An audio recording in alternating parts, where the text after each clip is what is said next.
आज टाइम में पीछे जाऊंगा और ये देखूंगा कि मेरे साथ जो स्कैम हुआ था उसमें शॉपकीपर ने कितने रुपए कमाए होंगे मुनाफे में। तो बेसिकली मैं 2014 में आराम बाग की मार्केट है वहाँ गया था और वहाँ से मैंने एक बैटरी चार्जर परचेज़ किया था। वो मेरी लाइफ का सबसे पहला बैटरी चार्जर था जो मुझे परचेज़ करना था, क्योंकि उससे पहले जो लोड शेडिंग इतनी ज़्यादा नहीं थी कराची में, तो उस वक्त इस तरह के ट्रांसफार्मर यूज़ होना शुरू हुए थे बैटरी चार्जिंग के लिए। इसमें डायोड लगा के और इसमें कनेक्शन कर देते थे तो ये बैटरी चार्जर बन जाता था। बहुत सिंपल सा एक बैटरी चार्जर बनता था, लेकिन एफिशिएंसी इतनी ज़्यादा नहीं होती थी, बैटरी बहुत ही देर में चार्ज होती थी। तो कुछ लोग जो अफोर्ड कर सकते थे वो ये सील्ड बैटरी होती है मेंटेनेंस फ्री, ये परचेज़ करते थे उस टाइम पे। और कुछ लोग जो हैं वो लेड एसिड बैटरी जिसमें तेज़ाब होता है और वो मेंटेनेंस वाली बैटरी होती है, उसमें रिफ़िल करना पड़ता है पानी। तो दो तरह की बैटरीज़ उस वक्त बहुत कॉमन थी। तो इस तरह से एक ट्रांसफार्मर ये बना हुआ था। बेसिकली ये वो ट्रांसफार्मर था जो मुझे बेचा गया था प्योर कॉपर का बोल के। और ये जब बाद में मैंने यूज़ किया तो ये बहुत हीट हो रहा था और बैटरी बहुत देर में चार्ज हो रही थी। तो बाद में मुझे पता चला, जब मैंने कनेक्शन खोल के देखा तो ये एल्युमिनियम का ट्रांसफार्मर था। तो एल्युमिनियम बहुत ही सस्ता होता है और ये कचरे की तरह बस इधर उधर मिल जाता है, कोई इसको परचेज़ नहीं करता। लेकिन जो स्कैमर्स उस टाइम पे थे, क्योंकि लोड शेडिंग नई नई होना शुरू हुई थी, तो लोग कॉपर की जगह एल्युमिनियम का ट्रांसफार्मर बना के और उसको एल्युमिनियम के ट्रांसफार्मर के रेट पे एल्युमिनियम को बेच रहे होते थे। तो मैंने ये अपने पास रख लिया था, क्योंकि मैं हर चीज़ का पोस्टमार्टम करता हूँ और ये देखता हूँ कि जब वो चीज़ बनी थी तो उसमें कितनी कॉस्ट आई होगी उस वक्त और कितना प्रॉफिट मार्जिन बनाने वाले ने या बेचने वाले ने रखा होगा।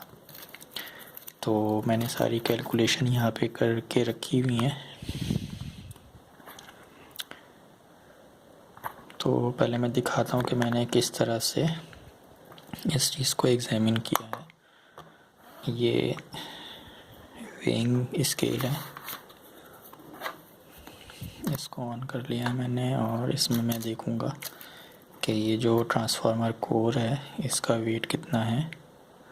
74 ग्राम्स है।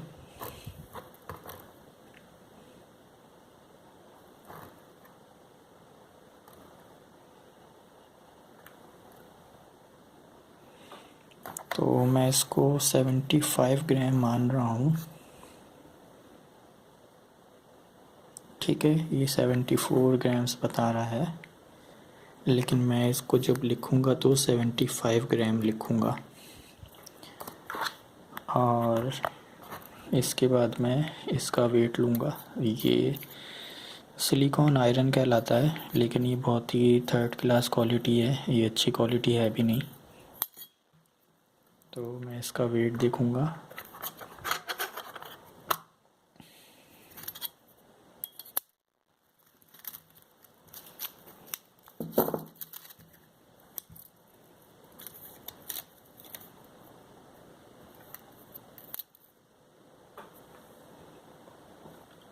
ये आया है 1 किलो 132 ग्राम।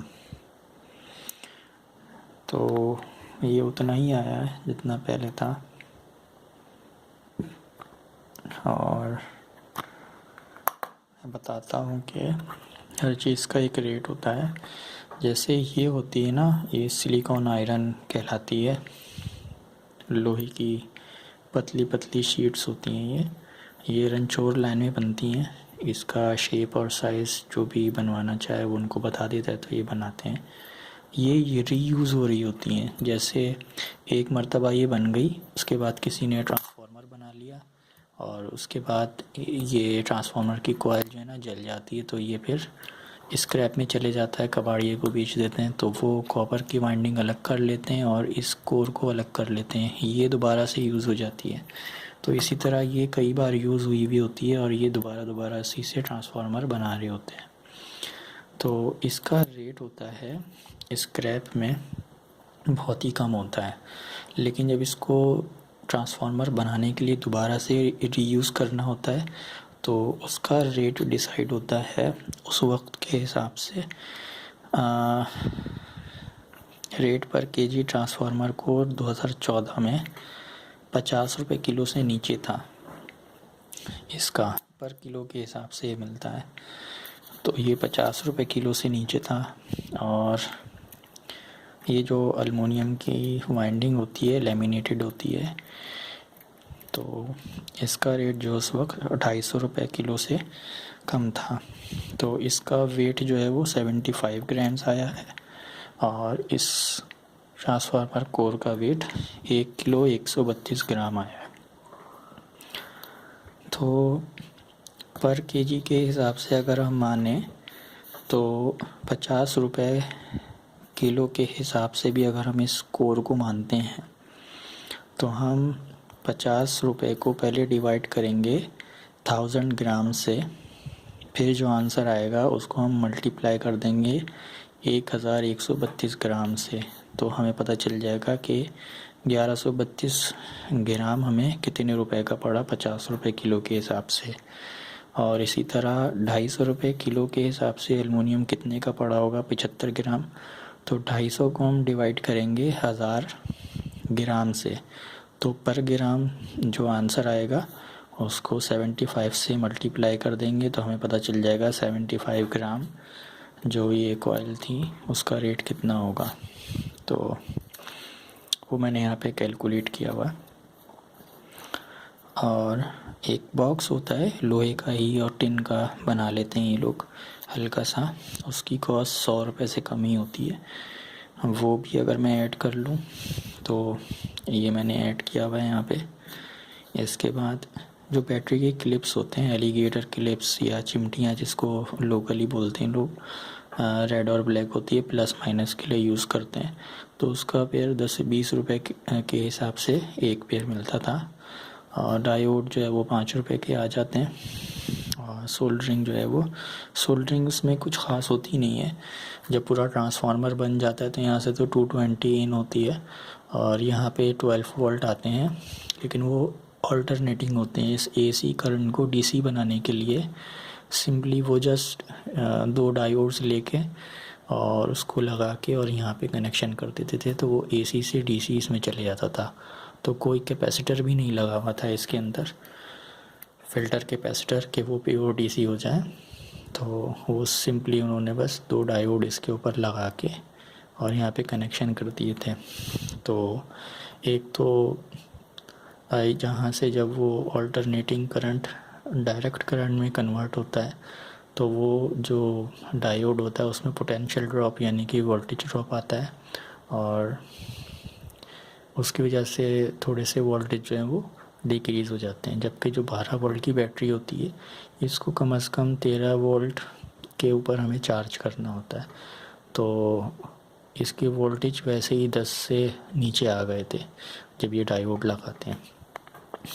तो और इसके अंदर फिर इन्होंने फ़िल्टर कैपेसिटर भी नहीं लगाया हुआ था और जिसकी वजह से फ्लक्चुएशन इसमें रहती थी। तो बैटरी जैसे कि चार्ज हुई, एक साइकिल में डिस्चार्ज हुई, फिर एक साइकिल में चार्ज हुई, फिर डिस्चार्ज हुई। इस वजह से ये जो बैटरी का चार्जिंग रेट होता है वो बहुत स्लो हो जाता है, क्योंकि बेसिकली क्या होता है यहाँ पे ऑल्टरनेटिंग करंट मिल रहा है और उसके बाद जब डायोड फ़िल्टर करेगा उसको डीसी बनाएगा तो उसके बाद डीसी कैपेसिटर लगता है ताकि डीसी कैपेसिटर जो है वो अपने अंदर चार्ज स्टोर कर ले और जैसे ही यहाँ पे नेगेटिव साइकिल आएगी वो पॉजिटिव साइकिल इस बैटरी को दे देगा और बैटरी के अंदर यहाँ कैपेसिटर में जो चार्ज था वो बैटरी के अंदर चले जाएगा और फिर इतनी देर में जब ये दोबारा से अपनी साइकिल वापस पूरी करेगा ट्रांसफार्मर तो दोबारा से कैपेसिटर भी चार्ज हो जाएगा और बैटरी भी चार्ज हो रही होगी। तो इन्होंने कैपेसिटर भी नहीं लगाया था। इस ट्रांसफार्मर की बात नहीं कर रहा, ये तो मैंने एग्जाम्पल के लिए रखा हुआ है। बेसिकली ये जो लोकल स्कैमर्स हैं, जो हमारे लोकल बनाने वाले हैं, उन्होंने सिर्फ डायोड लगा दिया था और कैपेसिटर ऐड नहीं किया था, जिसकी वजह से यहाँ पे बैटरी चार्जिंग जो है वो बहुत स्लो हो रही थी। एक तो वजह ये भी थी।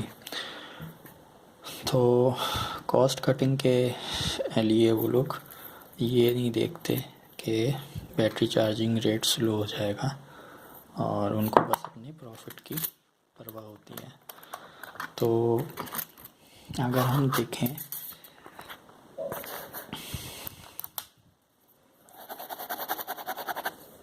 तो इसको अगर मैं पूरा ऐड करता चला जाऊँ,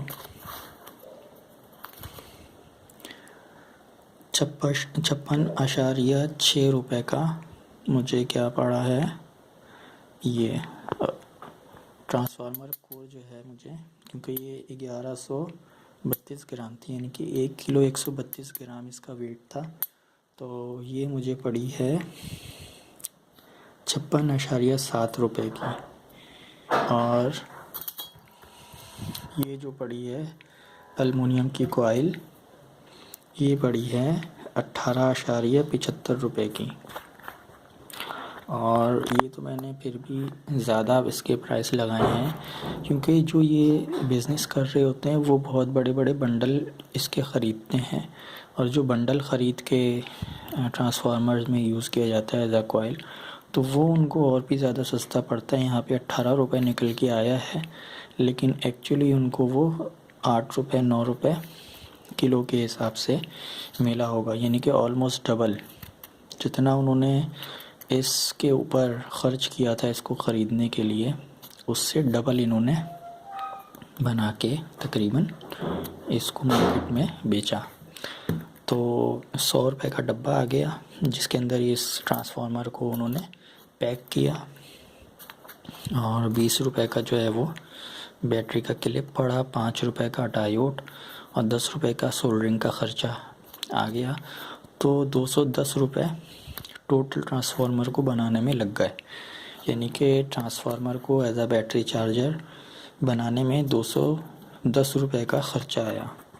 और उन्होंने मुझसे कितने रुपए लिए थे, उन्होंने मुझसे लिए थे 900 रुपये।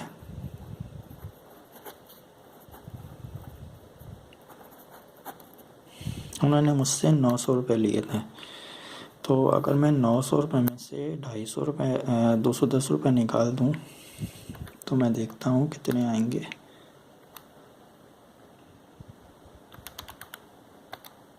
690। तो ऑलमोस्ट अप्रॉक्सीमेटली 700 रुपये उन्होंने एक्स्ट्रा कमाए। यानी कि दुकानदार ने एक ट्रांसफार्मर जो बना था बैटरी चार्जिंग के लिए, जो कि बिल्कुल भी एफिशिएंट नहीं था, उस पे उसने एक पीस के ऊपर 700 रुपये कमा ली। यानी कि 200 रुपये की एक चीज़ बनी और उस पे उन्होंने 700 रुपये कमा लिए। तो उस टाइम पे क्योंकि इतना ज़्यादा मार्केट में अच्छी डिवाइसेस नहीं थी जो बैटरी चार्ज करती, तो हमें मजबूरन इस तरह के डब्बे लेने पड़ते थे जिसमें ऐसे ट्रांसफार्मर होते थे डायोड लगा के, और वो बैटरी को चार्ज करते थे। तो साइंस और इंजीनियरिंग ऐसी चीज़ है कि वो स्कैम कभी भी हुआ हो वो खुल के सामने आ जाता है जब हम उसको एग्ज़ामिन करते हैं। तो फिर इसका टाइम ख़त्म हो गया इस तरह के ट्रांसफार्मर्स का, क्योंकि इसमें सबसे बड़ी प्रॉब्लम ये थी कि इसमें एफिशिएंसी बहुत कम होती है और ये बैटरी को चार्ज करने में बहुत ज़्यादा टाइम कंज्यूम करता है।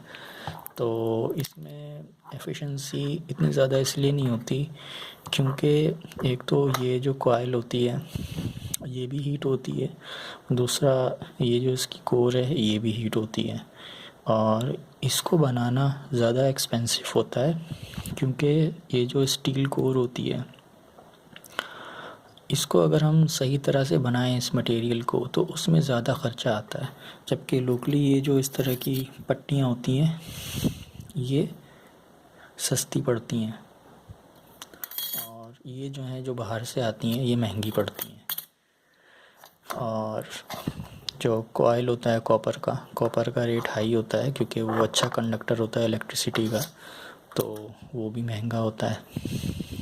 फिर उसके बाद जो अच्छी क्वालिटी के डायोड्स होते हैं, क्योंकि डायोड सेमीकंडक्टर है और वो पाकिस्तान में बन ही नहीं सकता, तो वो भी चाइना से आता है। और फिर चाइना का अच्छी क्वालिटी का अगर डायोड लगाया जाए तो वो भी कॉस्टली होगा, और डायोड के बाद फिर फ़िल्टर कैपेसिटर भी ऐड करना पड़ता है, तो वो भी कॉस्टली होता है क्योंकि सारी चीज़ें फिर बाहर से आ जाएंगी। तो वो इस तरह के ट्रांसफार्मर बनाना महंगा पड़ता है। फिर इस तरह की बैटरीज़ उस वक्त मिलती थी, और ये भी वियतनाम की बैटरी है। इस तरह की ड्राई बैटरीज़ जो हैं वो भी बाहर से आती थी, तो ये भी काफ़ी महंगी पड़ती थी। लेकिन आज के हिसाब से देखा जाए तो उस वक्त ये फिर भी सस्ती होती थी, क्योंकि लेड जो है वो इतना ज़्यादा महंगा नहीं था। फिर टाइम चेंज हुआ और फिर उसके बाद इस तरह के चार्जर आना शुरू हो गए। फिर लोग इस तरफ स्विच हो गए, और ये ऑटोमेटिक चार्जर होते थे। जैसे ही बैटरी चार्ज होगी उसको वो डिस्कनेक्ट कर देंगे। ये मैंने अभी 1-2 साल ही हुए हैं इसके लिए हुए, लेकिन पहले ये काफ़ी कम क्वांटिटी में होते थे ओरिजिनल। फेक तो उस वक्त भी बहुत आते थे, इसमें लगाते ही साथ कुछ जल जाते थे, कुछ 1-2 हफ्ते में जल जाते थे। तो इसमें भी क्वालिटीज़ आती थी, क्योंकि ये जो है ये बाहर से बन के आते हैं सारे। तो फिर इस तरह के बैटरी चार्जर आना शुरू हुए थे। लेकिन उस वक्त जो क्वालिटी आती थी उसमें ये नहीं होता था कि रिवर्स बैटरी प्रोटेक्शन होगी। ये इस वक्त इसमें अवेलेबल होता है, लेकिन उस वक्त नहीं होता था। उसमें अगर हमने ये बैटरी के जो कनेक्शन है अगर ये गलत लगा दिए तो चार्जर जल जाता था या बैटरी ख़राब हो जाती थी, ये हो जाता था। रिवर्स बैटरी प्रोटेक्शन नहीं होती थी, वरना ऑटोमेटिक शट ऑफ होता था। बस वो एक लाइट यहाँ पे 2 तरह की होती थी, एक रेड और एक ग्रीन। तो वो ग्रीन लाइट जो है वो ऑन हो जाती थी रेड के साथ साथ। तो देखना पड़ता था कि जब ग्रीन लाइट ऑन हो जाती है तो फिर हमें मैनुअली इसको डिस्कनेक्ट करना पड़ता था, इसके क्लिप्स हटाने पड़ते थे बैटरी के ऊपर।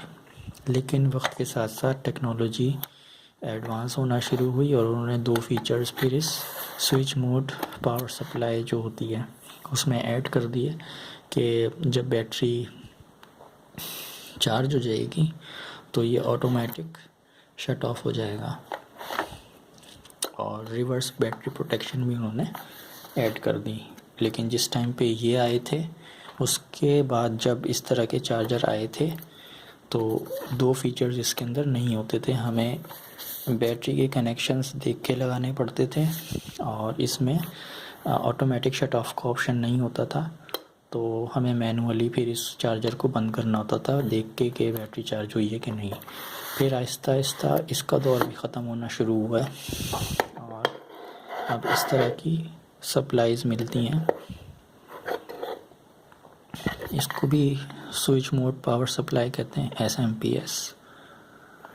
तो इसकी आउटपुट जो पावर है वो 12 वोल्ट और 4 एम्पियर है, तकरीबन 50 वाट की बनती है। तो इतनी सी जो चीज़ है वो 50 वाट की आउटपुट पावर दे रही है इस वक्त। लेकिन ये जो चीज़ आती थी ये बिल्कुल ही एफिशिएंट नहीं थी। इतना बड़ा सा ये बॉक्स बन जाता था, लेकिन ये बिल्कुल भी 50 वाट के आसपास नहीं जाती थी। और ये जो है ये भी यूज़्ड आती है बाहर से, और ये भी चाइना की है। ये मेड इन चाइना है जैसे लिखा हुआ है इसके ऊपर, लेकिन ये काफ़ी अच्छी क्वालिटी की हैं।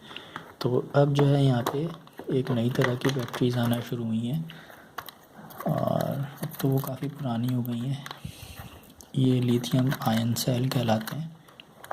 अब इनका टाइम शुरू हो गया है, इनका टाइम भी जा चुका है। बस इसमें क्या है कि अभी इसकी कॉस्ट ज़्यादा है, इसलिए लोग अभी तक जो अफोर्ड नहीं कर सकते अब वो इसी के ऊपर हैं। पहले लोग इसको अफोर्ड नहीं कर सकते थे, वो लेड एसिड जो जिसमें तेज़ाब होता है वो रखते थे, और फिर इसको जो अफोर्ड करना शुरू हुए तो ये आ गई, और ये वो लोग अफोर्ड नहीं कर सकते जो इसको कर रहे थे। फिर ये टेक्नोलॉजी आ गई है, अब कुछ दिनों बाद ये सस्ती हो जाएगी और इसकी जगह एक दूसरी बैटरी आने वाली है जो कि इससे ज़्यादा एफिशिएंट होगी। तो फिर लोग उसको जब तक अफोर्ड कर पाएंगे फिर कुछ नया आ जाएगा, तो ये सिलसिला चलता रहेगा। इसके प्राइस अब कम हो चुके हैं। ये मैंने बैटरी पैक बनाया है, तो इसकी ख़ासियत क्या है कि ये अगर 1 घंटे में फुल चार्ज होगी ना, एग्ज़ाम्पल के तौर पे, तो ये 2 घंटा बैकअप देगी। जबकि इस बैटरी में क्या होता था, ये डबल टाइम लेती थी चार्ज करने के लिए और आधा टाइम चार्ज जो है वो डिस्चार्ज करने में निकालती थी, बस उससे ज़्यादा नहीं बैकअप देती थी। यानी कि अगर हम इसको 2 घंटा चार्ज करेंगे, इस तरह की बैटरी हो, तो वो 1 घंटा चलेगी या उससे भी कम चलती थी, पौना घंटा। और इसमें क्या ख़ासियत है कि ये 1 घंटा अगर इसको चार्जिंग में लगा इसकी कैपेसिटी के हिसाब से, तो ये 2 घंटे का बैकअप देगी। और ये कंट्रोल करंट निकालती ना, क्योंकि ये डायरेक्ट यूज़ नहीं होती है, इसके ऊपर बैटरी मैनेजमेंट सिस्टम लगा हुआ होता है जो इसको स्लोली चार्ज करता है और स्लोली डिस्चार्ज करता है। जबकि ये डायरेक्ट चार्ज होती थी और डायरेक्ट डिस्चार्ज होती थी, तो जब इसके टेम्परेचर इंटरनल बैटरी का बढ़ जाता था तो इसकी इंटरनल रेजिस्टेंस भी बढ़ जाती थी, जिसकी वजह से चार्ज इसमें टाइम लेता था स्टोर होने के लिए। जबकि इसका टेम्परेचर कंट्रोल रखा जाता है इस BMS की वजह से, क्योंकि एक कंट्रोल करंट दिया जा रहा है, तो कंट्रोल करंट दिया जा रहा है तो कांस्टेंट करंट है, कंट्रोल है, स्टेबल है, तो इसका टेम्परेचर बैटरी का इतनी आसानी से राइज़ नहीं होगा। जब टेम्परेचर राइज़ नहीं होगा तो इंटरनल रेजिस्टेंस इसकी इंक्रीज़ नहीं होगी, जिसका फ़ायदा ये होगा कि जो चार्ज है वो अपने टाइम पे स्टोर हो जाएगा इस बैटरी के अंदर। जबकि इसके अंदर जैसे जैसे टेम्परेचर राइज़ होगा चार्ज होल्डिंग कैपेसिटी कम होती चली जाएगी। तो ये वो साइंस थी इसके पीछे कि ये ज़्यादा टाइम लेती क्यों है और हाफ़ टाइम में डिस्चार्ज क्यों हो जाती है। और ये इसके पीछे की साइंस है कि ये अपने टाइम पे ही चार्ज होगी और उससे डबल ये बैकअप देगी, क्योंकि ये कांस्टेंट करंट निकालेगी। और अगर इसको शॉर्ट सर्किट भी हो जाता है BMS से तो डायरेक्ट बैटरी पे कोई असर नहीं पड़ता। तो ये इस तरह की टेक्नोलॉजी का फ़ायदा है। और इसको इस तरह के SMPS से चार्ज कर सकते हैं, और इसमें ज़रूरत नहीं है हमको यहाँ पे ऑटो कट ऑफ की। ये एक तरह की सिर्फ पावर सप्लाई है, ये ऑटो कट ऑफ नहीं करेगी। लेकिन जो BMS है इसके अंदर ये फ़ीचर मौजूद होता है कि जैसे ही वो बैटरी चार्ज हो गई अब ये यहाँ से करंट लेना बंद कर देगा। तो इसका फ़ायदा ये है कि जैसे कि इसमें ये इसकी पेन है, ये इसमें लगी हुई है ना, और ये चार्ज पे भी लगा हुआ है, तो भले ये पिन लगी रहे, लेकिन जैसे ही ये चार्ज हो जाएगी बैटरी, लिथियम बैटरी, ये BMS जो है यहाँ से करंट लेना बंद कर देगा। और जब अगर हम इसको यूज़ करना शुरू कर दें, तो मैंने इसमें 2 तरह के ये पिन लगाए हुए हैं। तो यहाँ पे मैं कोई भी चीज़ यूज़ कर रहा हूँ कंटिन्यूसली, तो जब तक इलेक्ट्रिसिटी है, ये जो पावर सप्लाई है वो 2 जगह पे पावर भेज रही होगी, एक डायरेक्ट उस डिवाइस की तरफ और इसको साइमल्टेनियसली चार्ज भी कर रही है। और जैसे ही इलेक्ट्रिसिटी शट डाउन होती है, लोड शेडिंग होती है, तो यहाँ से पावर आना बंद हो जाएगी। अब जो बैटरी है वो हमें पावर देना शुरू कर देगी, तो अनइंटरप्टेड पावर सप्लाई इस तरह की बन जाती है। इसको हम UPS के तौर पे भी यूज़ कर सकते हैं। तो ये मैंने छोटे पावर के लिए बनाया हुआ है, तो लोग इस तरह से बड़े पावर बैंक बना सकते हैं और उसमें बड़ी हैवी पावर सप्लाई लगा के उसको कंटिन्यूसली 220 जो इन आ रही है उससे लगा के और कंटिन्यूसली उसको कनेक्शन में रखें और अपनी जो भी डिवाइस उनको चलानी है उसको चलाते रहें। जैसे ही इलेक्ट्रिसिटी जाएगी यहाँ से पावर आना शुरू हो जाएगी, तो 1 सेकंड के लिए भी वो शट डाउन नहीं होगा। तो हमें यूपीएस लेने की भी अब ज़रूरत नहीं पड़ती जब से ये लिथियम बैटरीज आई हैं।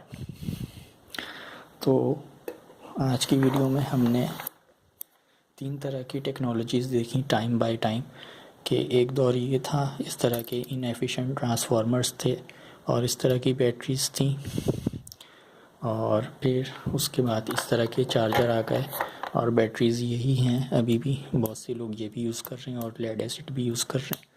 और उसके बाद फिर ये लिथियम आयन सेल आ गए हैं और इसके लिए इस तरह की स्विच मोड पावर सप्लाईज आ गई।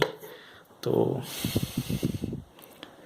पाकिस्तान का फ़ायदा चाइना से रिलेशन अच्छे करने में है, क्योंकि पाकिस्तानी जब भी कोई चीज़ बनाएंगे उनको पता ही नहीं होगा कि वो बना क्या रहे हैं, क्या मकसद है उसका। तो इस तरह का कचरा बनाएंगे और आवाम को बेवकूफ़ बनाते हैं। जबकि चाइना जो चीज़ें बनाता है उसका एक गोल होता है कि उसको सर्विस भी देनी है, पैसे तो कमाने हैं उसको, लेकिन सर्विस भी तो देनी है। यहाँ पे हमारे जो पाकिस्तानी है वो बोलते हैं सर्विस अच्छी हो ना हो, प्रॉफिट उनका बनता रहे। जैसे कि उन्होंने 700 रुपये एक बैटरी चार्जर बनाने में अपने कमा लिए, 200 रुपये का वो एक चीज़ बनी और उसको 700 रुपये की बेची है उन्होंने। और जब घर में लाके उसको चलाओ तो ये बैटरी को वो चला ही नहीं पा रहा, यानी कि चार्ज करने में इतना टाइम ले रही है वो बैटरी। और जितनी देर वो ये ऑन रहेगा इसका टेम्परेचर राइज़ होगा, और ये एलुमिनियम की कॉइल होती है, इसका मेल्टिंग पॉइंट और कम होता है, तो ये आहिस्ता आहिस्ता करके मेल्ट होती चली जाती है अंदर ही अंदर, और शॉर्ट सर्किट होकर ये कॉइल जल जाती है। तो पाकिस्तानी जब भी काम करते हैं वो उल्टे सीधे काम करते हैं, और चाइना जो काम करता है फिर भी बेहतर कर लेता है।